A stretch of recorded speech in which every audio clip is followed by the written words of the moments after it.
And I was like, wait, I'm gonna start my own company. I already have the contacts. What am I doing? And I went to the alley. I got $1,000 worth of clothing. Started giving it out to all my girls, the same girls I used to promote with the other brands, and here we are, 7 years later. When you get into retail stores, those purchase orders are very massive, Right. and they change your life, that's for sure. And I also saw that you did a collab with Steve Madden as well.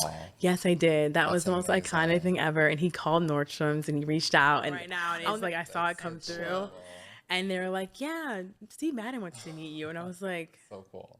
okay, he copied my shoe, so what does he want to talk to me for? My original fancy stiletto, which is he knows this. Me and have a conversation about this, and I was like, okay. He said, well, he just wants to meet you. He thinks you're amazing. He saw you on the floor, and Steve walks the floors all the time every week, and he saw your stuff, and I just gotten in there, and sure enough, I emailed him. He didn't email me back, and of course, I kept emailing, and finally he emailed back, and he said, when will you be in New York? That's all the email said. Next week, done. Let me know when you're here. Took a flight. Next week, we meet. He shut the entire restaurant down. I walk in, see Madden sitting at the table, and oh my God, I'm sitting there like, I was like almost in tears, and I was like, so what do you want to do? And he's like, how did you do this? That's exactly. And I was like, what do you mean? He's like, how are you 5 years in the business sitting next to me on a floor in Nordstrom's?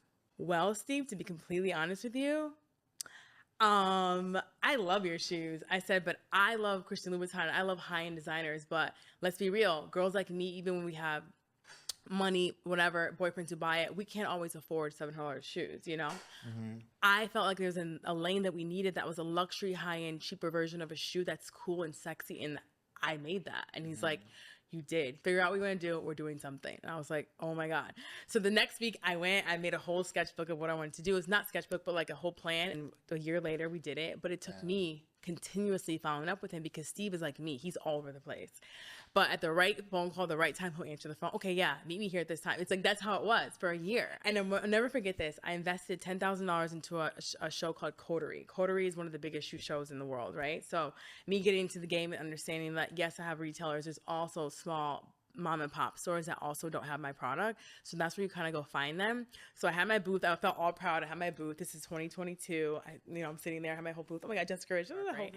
And I walk by. Steve Madden has a whole row. And I'm like, of course he does. So I'm like, okay, Steve, I'm going to call him again. So I was like, hey, Steve. He's like, what's up? He's answered the phone in 6 months, by the way. And I'm like, I'm at your booth. He's like, tomorrow, 9 a.m., I'm there. I said, okay, I'll meet you there. He's like, you have a booth there? And I was like, yeah. He's like, okay, I'll meet you at your booth. I'm like, oh my God. So Wow. I'm at my booth, 8:30.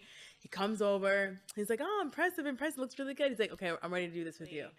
He's like, meet me here tomorrow. And he brought his entire staff. 6 people came over, his CEO, his CFO, everyone was there. And It seems like the world has definitely aligned with you, and your passion and your